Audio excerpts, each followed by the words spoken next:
Hello everyone, and welcome to my channel. So, my name is Aza. I am an OBRN and a nurse midwife, and I am here to talk about induction of labor, especially for my new parents or for expectant parents. This is for you. So, I'm gonna explain everything in a simple to understand way.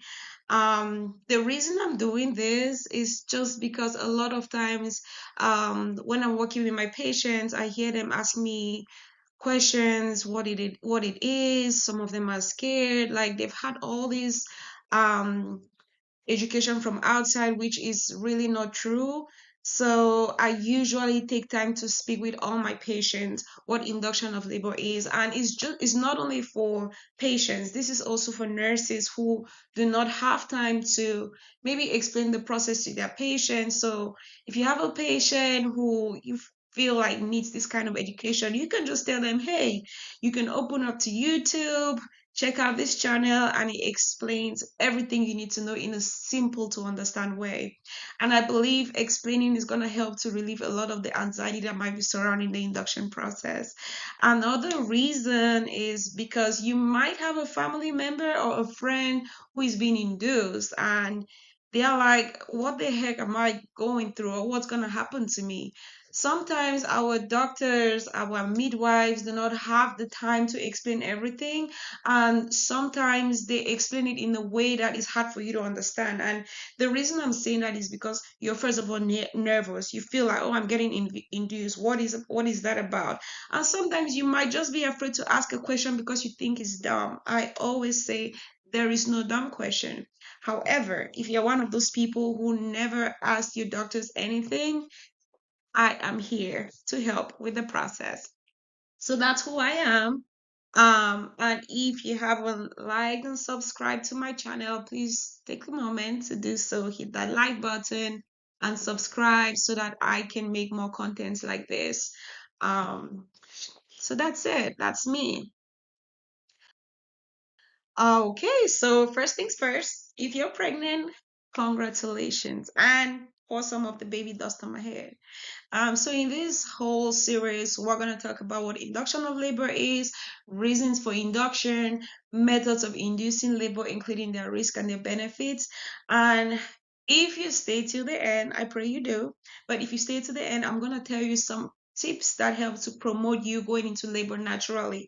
And that means, for instance, you've been scheduled for induction on a certain date, but there are things you can start to do to help to get your body prepared and ready for the labor process. So stay to the end so I can give you those tips.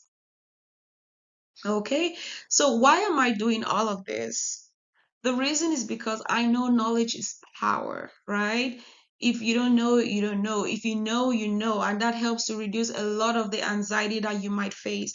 People who are ignorant about the care they receive, a lot of times you see that fear, you see that nervousness, and I've seen that a lot.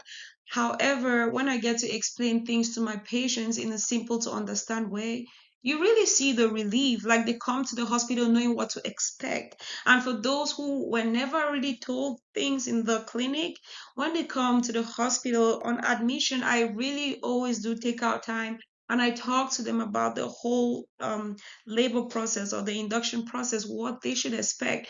In that way, when the provider is speaking with the patient, they have more like they are better prepared and they ask better questions and they are not scared all the time. Sometimes the doctors explain something and then when they leave, the patients tend to ask me, can you tell me more about this? So I am here to educate you as an expectant parent, just to help you reduce that anxiety that you might be facing, so that you too are better prepared and so you get to enjoy your labor process.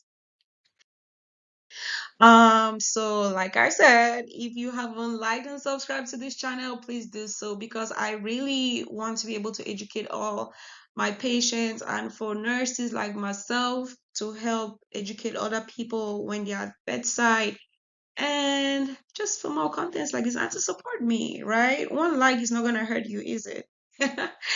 um, yeah. Okay, so what is induction of labor? I usually explain to my patients simply that it's just we're trying to artificially start labor, right? That means you haven't gone into labor on your own naturally. So we want to artificially start labor. That's what induction of labor is. And why do we do that, right?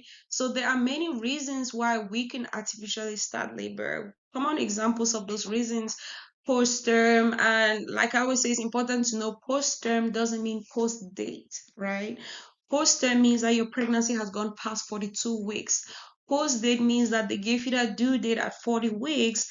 However, your body hasn't gone into labor yet on its own. And we would see a lot of times our first time moms, it's not uncommon for them to go past 40 weeks. And I always tell my ladies that the babies love their mother so much they don't want to come out, right? Plus, your body is still trying to get to know what to do, right? It's still learning what it needs to do. So it sometimes takes up to 40 weeks before some first time moms, go into labor. So those are some common reasons why you could be induced, common medical reasons. And then you could also be induced if you have health problems, say high blood pressure or preeclampsia, gestational diabetes. Now, there are other things that the doctor might tell you, or the midwife might tell you, which are all medical reasons. And if there is any issue with your placenta, or they see that your baby isn't growing the way baby should be growing, then those are reasons that they might say, hey, we think it'll be best for your sake and for the baby's sake for you to be induced. Or if there is, say, an infection or your membranes have been ruptured, those will be good enough reasons to be induced, or medical reasons to be induced. And with medical induction, it could really be done at any time. Like I said, it's really a safety concern. So you don't have to get to 39 weeks to be induced. For medical inductions, it can happen even before 39 weeks. Say, for instance, a person has severe preeclampsia or develops severe preeclampsia after 34 weeks. They're not going to wait for you to get to 37 weeks to be induced. They're going to induce you at 34 weeks just because at that point it's a safety concern for you and your baby. Now, while there are medical reasons for induction, there are also um, reasons that you could be induced, which are non-medical. For instance, for convenience. An easy example is, say your husband is in the military and he has to be deployed and you're pregnant. Maybe you're like 38 weeks and change, and he has to be deployed, maybe in 2 weeks. So you don't want to wait, or not that you don't want to, you can, but the thing is, if you had to go into labor, or if you had to be induced, say at 40 weeks, but your husband has to be deployed in the next 2 weeks, there's a chance your husband might miss the birth. However, after 39 weeks, you are eligible for induction, because if it's a non-medical reason for induction, after 39 weeks is the only time they can induce you. They cannot induce you before 39 weeks if it's a non-medical reason. Also, for instance, a mom, or let's say a single mom, or a mom whose husband has been deployed and there is no way for him to come back, um, or him or her to come back, sorry. So let's say that you have other children and you need somebody to care for those children, right? So if you went into labor on your own and you're not prepared, that's one factor. So after 39 weeks, you might plan with other family members, hey, can you come watch over my kids for maybe this set amount of time, maybe like 3 weeks, or maybe 2 weeks, or maybe 5 days, just so that I can go into the hospital and be induced during this time period. So it kind of really, helps when you know that, okay, I'll be induced on this day after 39 weeks, of course, and then you can plan around that day. You can plan for your other children at home to have care available. Another reason which I know that, sometimes, for instance, say you have a loved one, a parent or sister who passed on a certain date, and maybe your due date is on that same date, and you're just worried. I don't want to have my baby on the due date of a loved one's passing. Sometimes you could be induced before that time, just so that you don't get to have those dates clashing. So some people, it's just a good enough reason for them, like they don't want to feel happy on a day that they think maybe I deserve some sadness, which for the record, I don't think anybody deserves any sadness regardless. But I do understand that if you lost a family member on a certain day, I personally would not want to have my baby on that date because it's going to kind of be a mixed feeling. Like you're happy you've had a baby, but you're also having all this remorse and, thinking about that loved one who passed. So it's really up to people, right?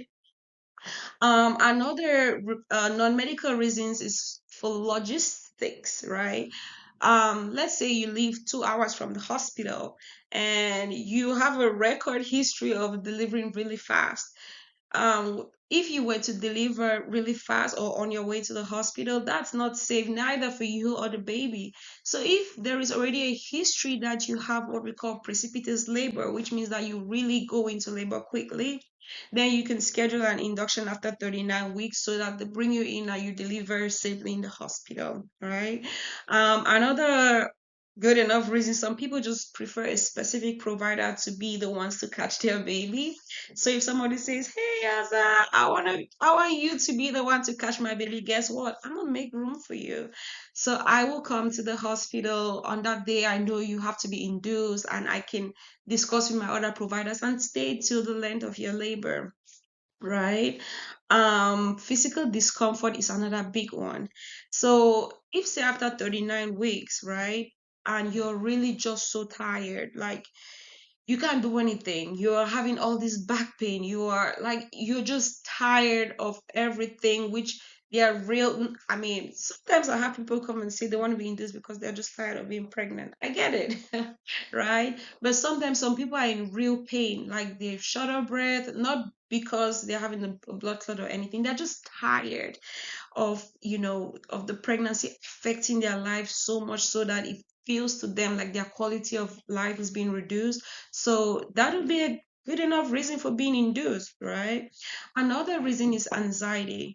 And this is a big one because, for instance, somebody who maybe waited until 40 weeks or said, no, even after 40 weeks, I want to go into labor on my own and ended up having a stillbirth. Or you don't even have to go up to 40 weeks. Somebody who had a stillbirth at 38 weeks, right? I mean, I will be scared to death to wait longer. So that's another reason why induction at 39 weeks could be recommended, right? Yeah. Um, so let's move to my favorite part, the methods of induction.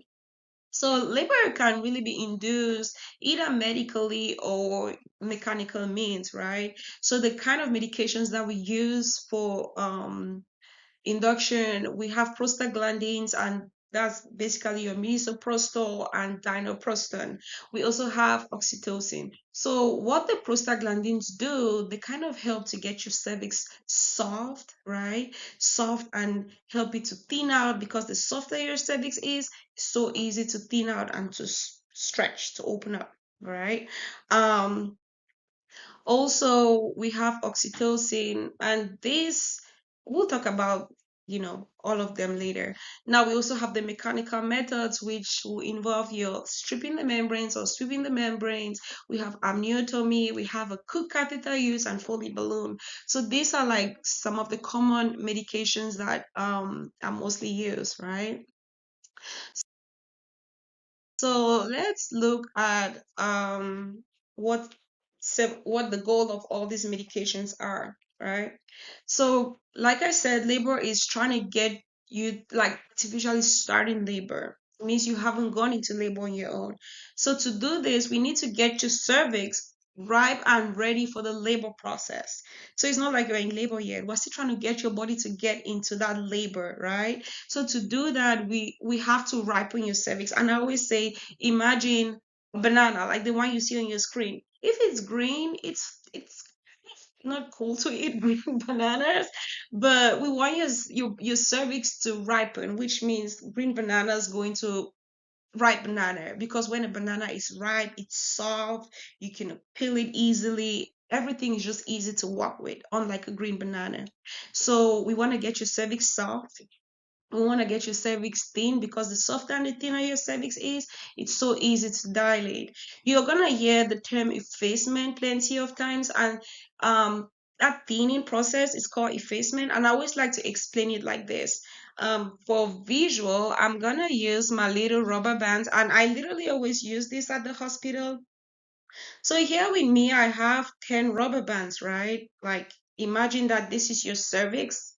All this rubber band here is your cervix. Like this, it's like a tunnel, right? Look at that. So imagine that this is your cervix, which literally they are my 10 rubber bands that I have on my finger right here. Now, thinning out of the cervix means we're trying to get this to like really be tiny, right? Like little, like really maybe paper thin like this. And I say it because if I have a cervix like this is pretty thick, right? And to stretch this cervix, it's really hard. So if I'm having contractions, it's pretty hard because it's very thick, right? But imagine that when your cervix starts to thin out, you take out one of the bands, take out another. That's your cervix thinning out.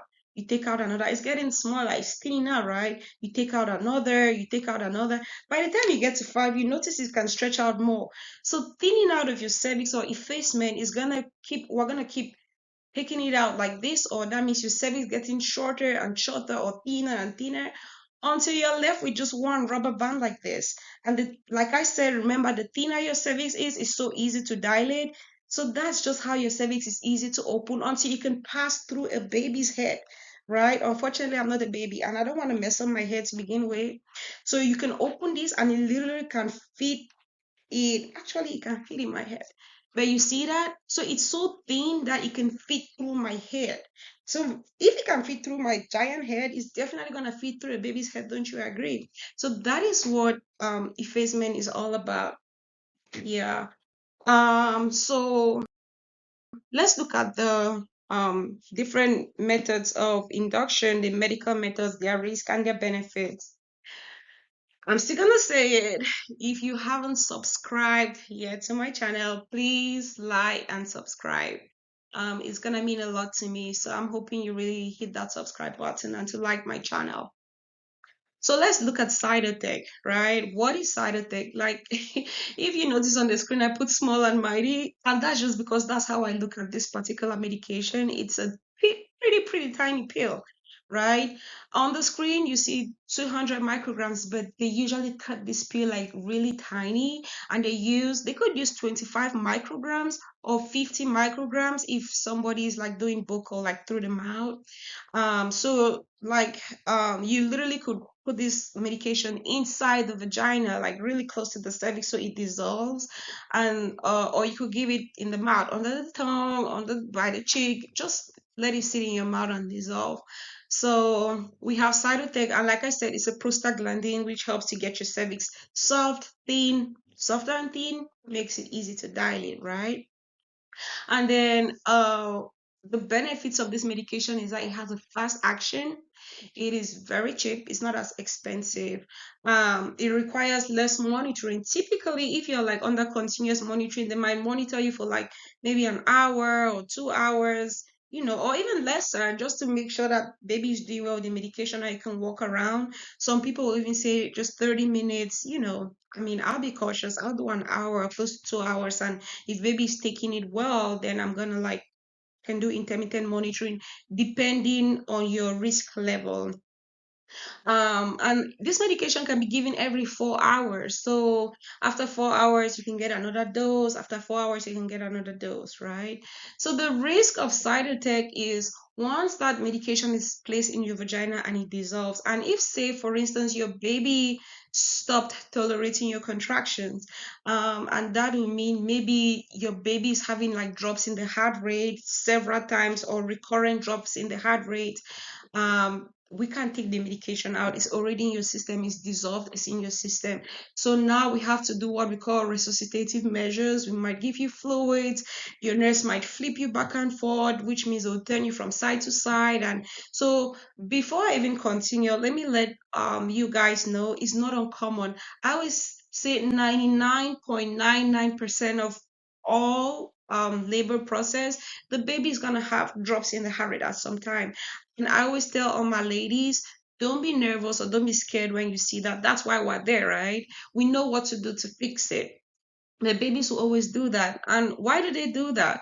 Sometimes a baby might really just grab on the cord and doesn't know that this is what's giving me oxygen. And you see those drops in the heart rate, right? Or mom can be laying in the way that is pressing or squishing on the cord, and that reduces the amount of oxygen and blood flowing to go into the baby. And sometimes just a little position change will fix that, or just giving you more fluids will fix that. So don't get nervous if you hear drops in the baby's heart rate. Those are things that happen throughout labor, especially as your labor advances. You will see those. So don't get nervous, right? Because there are many ways to fix it. Um, yeah, so that's that for Cytotech, my little small and mighty. Okay, so the next thing we'll be looking at is Cevidil, right? Cevidil is another method of induction or another medication that is used for induction of labor. And Cevidil is literally like a shoestring. Like you see on the screen there, it's literally, it looks like a shoestring. And it's also a prostaglandin, just like the previous medication we talked about, just like Cytotec. So like Cytotec, it helps to get your cervix soft and thin. And the softer and thinner your cervix is, the easier it is to dilate, right? Don't forget that. Um, so some of the benefits of Cervidil is that it can be pulled out. Say if your contractions get so frequent that it begins to affect your baby's heart rate, we can just pull the medication out and it's gonna fix it, right? So it's easier to be pulled out. Remember, Cytotec, we said once it's inside and it's dissolved, there is no way of taking it back. Cervidil is easier to take out, and a lot of times they will reserve Cervidil for babies who maybe they have to induce them, but then they have conditions like what we call IUGR, which means intrauterine growth restrictions, like for our babies that maybe for some reason or the other they are not growing like they're supposed to be. So a lot of times labor might be hard on them. Remember when you're having your body's going to labor, you have contractions, right? And every time your uterus contracts, it reduces the amount of oxygen and blood flow that is going to your baby. That is for everybody, right? It reduces it. But babies are so resilient, like babies can withstand it, right? So if it gets to a point where maybe your baby is not able to withstand it, then you might start to see those drops in the heart rate. So Cervidil a lot of times is reserved for those babies who we know that we don't want to stress them out a lot. You could place that in. And if baby doesn't like it, pull it out, right? So Cervidil can stay in the vagina. Usually we like put it really close to the cervix, and there's a little part hanging outside for easier access if you wanted to like pull it out. It can stay in your vagina for about 12 hours. So people who cannot tolerate checks, because I know everybody is kind of different.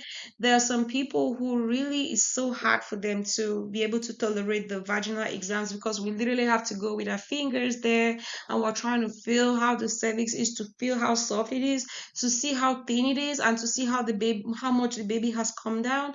So people who it's so hard for them to go through that process, usually Cervidil is a good medication for them. And an example is, say, for instance, somebody who has been raped, or somebody who really has so much pain that they cannot stand a vaginal exam. That would be a good medication to use. And if you look at our little screen, right here, if you look at our little screen right here, you see that the Cervidil is like wrapped around the cervix, right? So you're putting it close to the cervix right here, as close as possible. So the risk of Ceviche is that it's expensive. I don't know how expensive is a risk, but yeah, it is expensive. It needs to be refrigerated. It requires close monitoring, and it does not work as fast as Cytotec, because this is really a gentle one. Remember, we said we use it especially or most of the time for babies that we don't want them stressed out too much. So it's kind of a gentle way of having your cervix ripe and ready. When I'm in clinic, I usually tell my ladies, hey, pack up your bag for 3 days, because labor could take 3 days, right? Um, how many times have I seen people be in labor for 3 days? Not a lot of times, but it's possible. So things could really go slow for some people, things could really go fast for some people. But the bottom line is, people who are getting induced, your labor is usually slower than people who went into labor naturally, because We are trying to get your body to go into labor. It's not like your body got the memo and said, hey, it's eviction time. No, while literally forcing your body to go into labor. So it takes a while to prepare your body for that labor process, right? So yeah, that's it. Next we are going to talk about pitocin, right? So pitocin is an IV medication. It means you're gonna have an IV line. You're gonna run the medication, titrate. Let me not say run the medication because it's literally titrated, right? It's also a high alert medication, and I call it a game changer. Now, pitocin can be used to induce and augment your labor, right? Um, it does not directly induce cervical dilatation. And what I mean is this. So pitocin, what it does is it contracts your uterus, like it presses your uterus down, right? And when that happens, your baby's head is gradually coming down to that our little cervix. Let's say this is our cervix stick here. So once you're having contractions and it's pressing down on your baby's head, let me put it like this. So your contractions are pressing down your on your baby. So your baby's head is gradually putting pressure on this cervix, which kind of helps to like thin it out. So it's not like the pitocin helps to make your cervix soft, that it just puts baby pressure on that cervix. The contractions press baby down, puts pressure on the cervix, which helps it to thin out and dilate.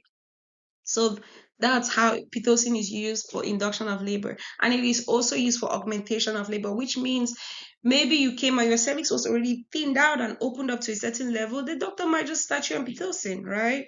And then they usually reserve pitocin. Sorry, I said pitocin. But they usually reserve pitocin for patients who maybe say you have to be induced, right?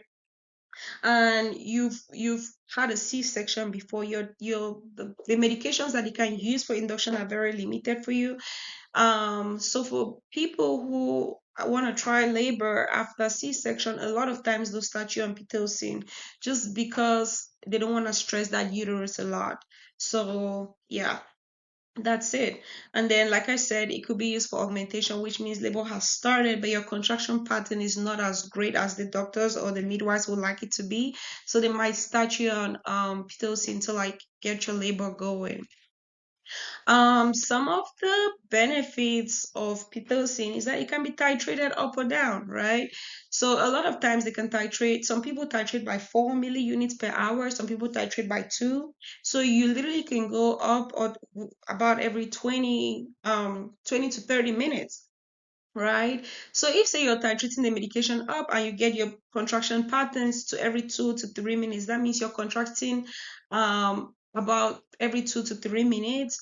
So they might just leave it there. They won't have to titrate it again. And it's not never a one size fit all. Somebody might get just only to 2 and the person has a regular contraction pattern. Another person might get to 10 before having a regular contraction pattern. And if say you got to 10 and at some point your baby's like, no, this is too much for me. I can't take this amount of contractions. Guess what? We're just gonna titrate it back down. So that's a benefit of pitocin, right? And then usually at the end of your labor, which means you've delivered, you have your bundle of joy, you're happy, your husband is crying. It's always beautiful to see the men crying when the baby comes. But yeah, so you've had your baby. We want to reduce your risk of bleeding. We also give you the same medication, pitocin, to get that uterus to like contract, and stop those bleeding vessels. So pitocin is also a very, very, very powerful medication. Okay. So next we are going to look the non-medical methods of induction of labor, and these um, the number one we have is membrane stripping or sweeping. A lot of times when our ladies come to clinic and they are 39 weeks, a lot of they are excited. They're like, can you check me and see if I'm dilated? Or maybe somebody comes and they're having more painful contractions, or they've lost their mucus plug, or they're like, "Oh, I think I've been having contractions in the night," stuff like that, right? So we sometimes they want us to check them, and we usually do offer to check or sometimes. So when we check and we see, oh, maybe your cervix is like 1 centimeter dilated. Sorry about my dogs. But anyways, maybe your cervix is 1 centimeter dilated, and we usually offer, hey, would you like me to sweep your membranes, right? So the first non-medical method of induction of labor is called membrane sweeping, or stripping. So to do this, your cervix, your finger has to be able to go into that cervix. So at least 1 centimeter, my finger can go in, right? And what we basically do, like if you look at here, you see the provider's finger, it goes through the into the cervix, and it just strips the back of the baby from the walls of the uterus, so it doesn't rupture um the membranes. It just like removes the back of that baby, that amniotic sac. It just like strips it up the walls of the membrane just below. And when that happens, it kind of releases what we call prostaglandins. Guess what prostaglandins are? Remember we talked about cytotec and cervidil up front? So when your membranes are stripped, the same thing happens. Your body releases prostaglandins, which helps to get your cervix soft and thin. And guess what? The softer and thinner your cervix is, the easier it is to dilate. Thou shall not forget that, right? So up here, you're gonna see what the membrane looks like before stripping, like here on the top right, and just below it, you see what the membranes look like after stripping. So if you notice here, the back of the baby is like really close to the cervix, and then once the provider uses their finger and goes through the cervical os and strips the membrane, then you get this space here. I mean, you see how the bag of water is no longer like so close to the uterus. So that's what literally happened. Now, what's the risk of stripping, right? We could have an accidental rupture of membranes, which means that unintentionally the provider breaks your bag of water. And if that happens, guess what?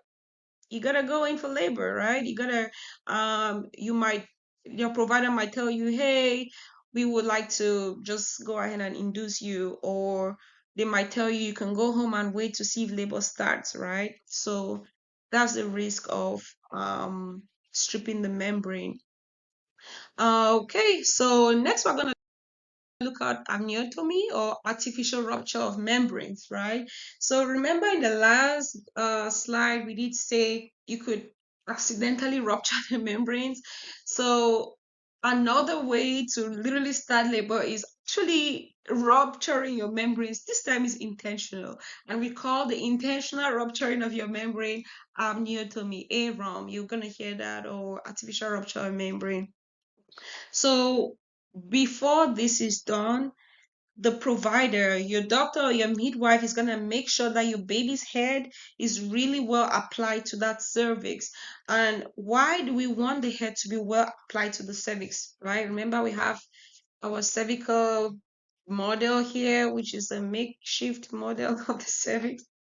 So imagine that we have our cervix like this, right? You want the baby's head to be like really applied on this cervix. You don't want the baby's head to be like this, where there is like space here. You don't want that.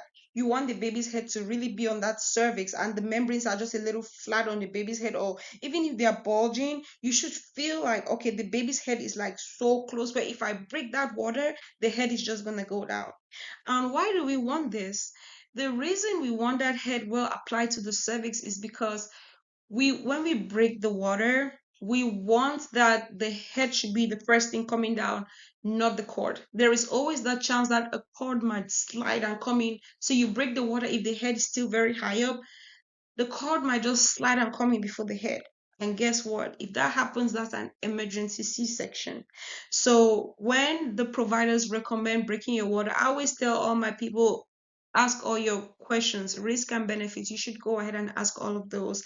And a prudent provider will not break your water if they know that the head was not well applied, right? So they won't do that. And it doesn't disregard the fact that the head could really be well applied, but there's always that small chance. So it's important to know that even though the head is well applied, there is always that small chance that a cord could slide under, which maybe, it wasn't anticipated.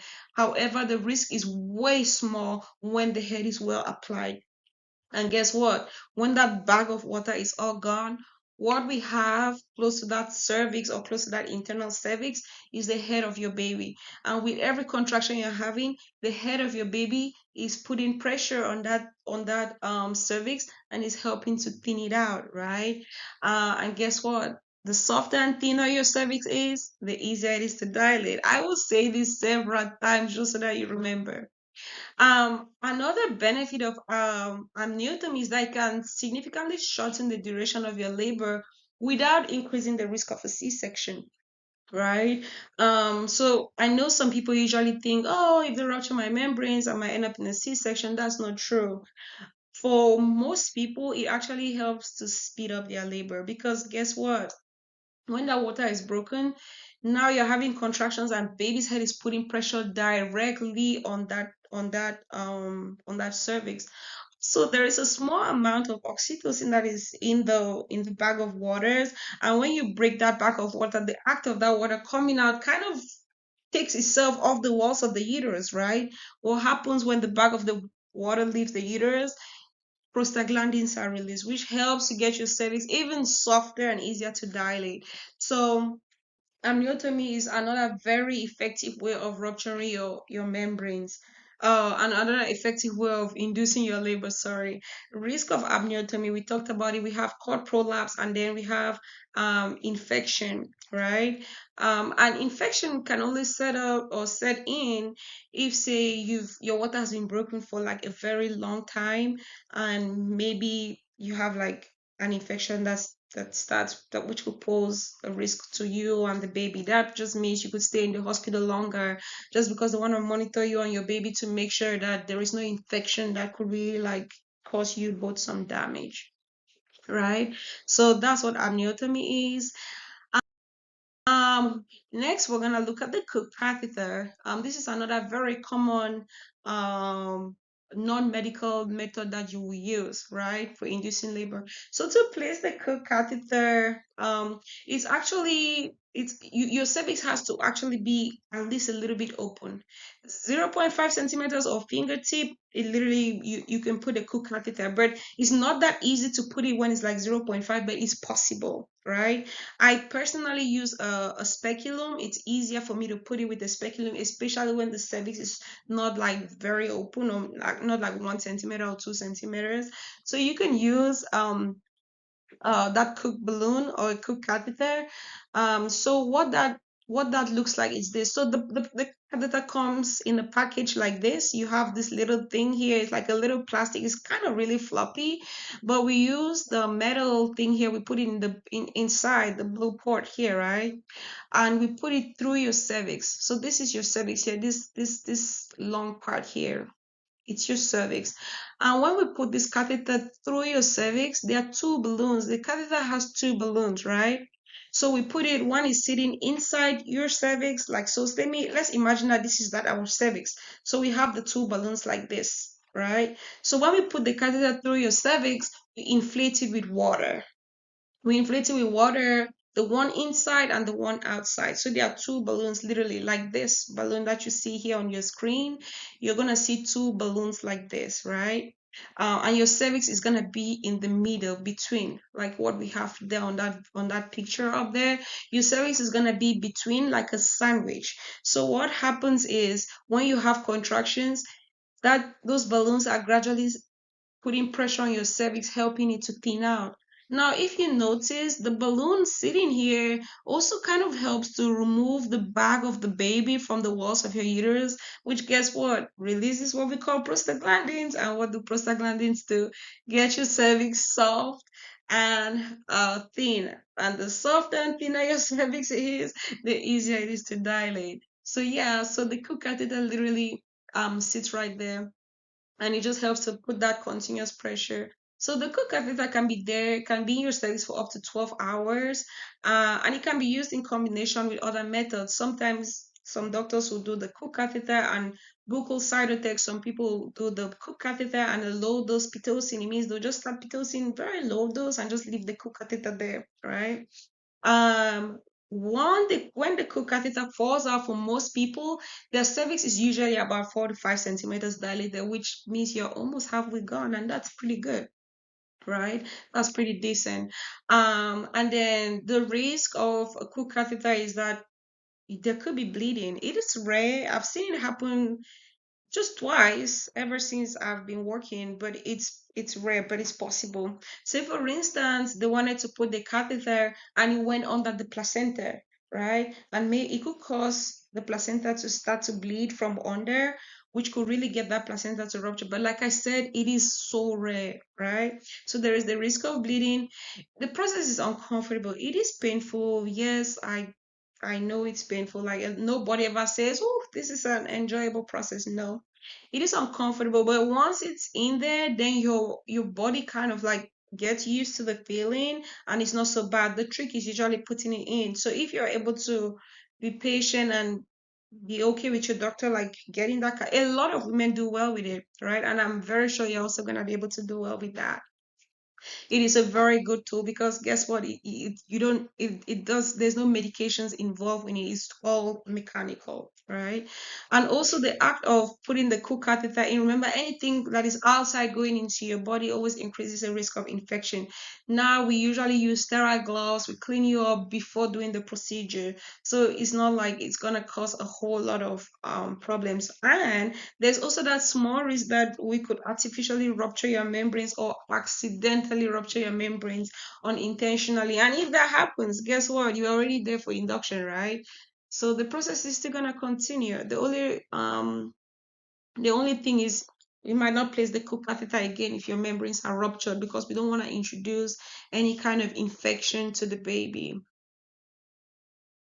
The last method we're going to look at, which is non-medical as well, is called a Foley balloon.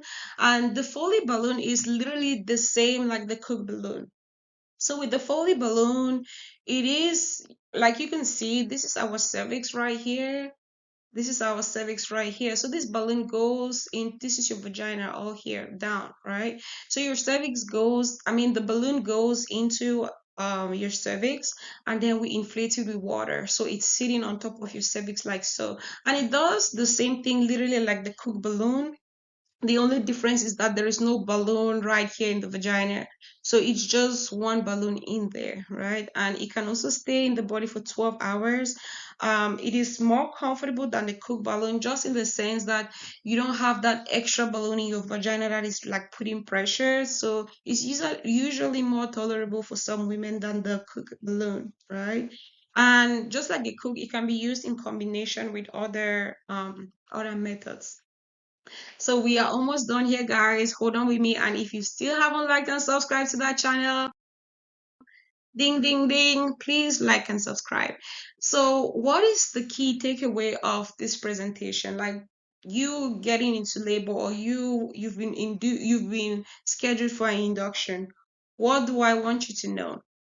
Right? So I want you to know that it's not a one size fit all. Induction of labor is not a one size fit all.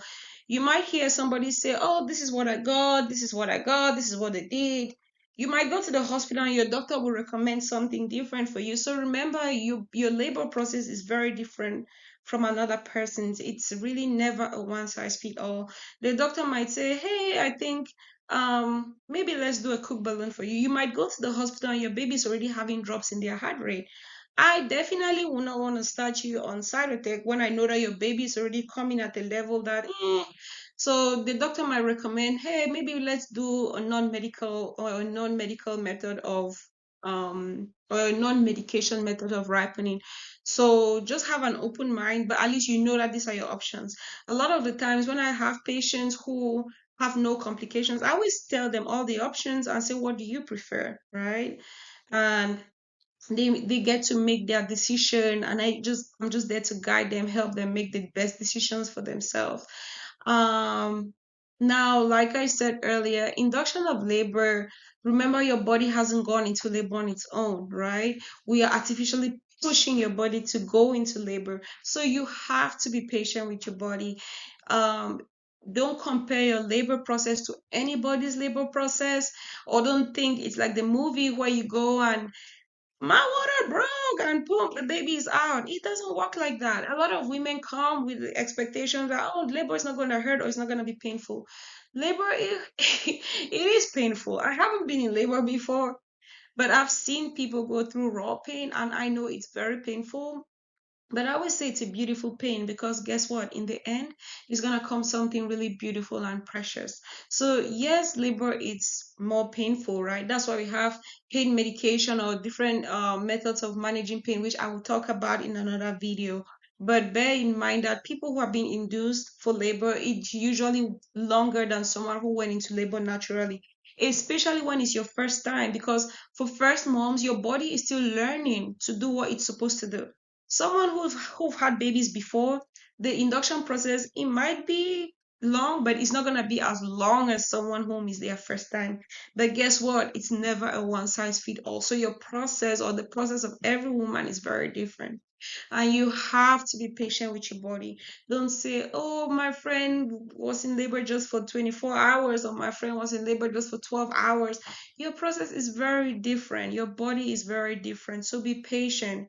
It's not like the movies make it to be. It's not that simple. It's a process, right? So yeah, my goal for everyone, my goal for all my expectant parents is that you go home safely with your baby. Regardless of what method you use, my goal is for you to go home with your baby. It is so sad for me to sometimes see patients who, because of one reason or the other, have to go home and their baby stay in the NICU, right? So that's my goal. And I want you to have a beautiful experience. I want you to go home and say, wow, I think I want to have another baby again, right? Because you had such a beautiful experience. So that's my goal for you. And that's why I'm giving you the knowledge you need so that when you get to have that conversation with your midwife or with your doctor, you're better prepared, right? You have an idea of what the doctor is talking about, and you're not as stressed. Alas, to the last part, bonuses and tips, right? So, like I explained before, yes, they might recommend induction of labor for you depending on your own personal or clinical situation. It could be recommended. But even if, say, you've been scheduled for induction for a certain time, a lot of times elective induction, and you're like, okay, I want to try to get my body ready before that date. If I don't go into labor on my own by then, there is acupuncture, acupressure that you could use. Sex. If it's not contraindicated by your doctor, lots of sex. Yeah, so sex is, if it's not contraindicated by your doctor, that's another way of inducing labor. Snacking on dates, the fruit, the date. Snacking on that, eating pineapples and on spicy food, drinking raspberry leaf tea. This is another which I didn't know about it until I was in clinicals. One of my preceptors, I was like, whoa, okay, it really, really works, right? So drinking red raspberry leaf tea helps you get your body ready and taking a walk, just exercising, take good walks. A lot of people, when they like, sometimes, especially for the first moms, they come to the hospital and they're like 3 4 centimeters dilated. They're like, but I was walking the whole day. Maybe that's what made me to go into labor. And yes, that is it, right? Because just taking walks, yoga, like light exercises, but do something exercise wise. It kind of really helps to get your body ready, right? So those are some tips that I have for you. And with everything that we've talked about, right? I always say that is, like I said, it's never a one size fit all. Always check with your OB or your midwife before you try any of those methods. If it's not for you, it's not for you. So just be cautious. This is just a general educational material to guide our new and expectant parents and for our nurses who don't have the time to maybe explain things like I did to our parents, or maybe providers who, maybe in clinic they have so many patients to see, and sometimes it's hard to like explain all of this, and you have a patient who is very curious. So you can direct them to my video. Hey, check out this video. I think you're gonna love it, right? So it's never a one size fit all. Ask your doctor, ask your midwife before you try anything new. And to conclude, guess what? Right? If you haven't still liked and subscribed to this channel,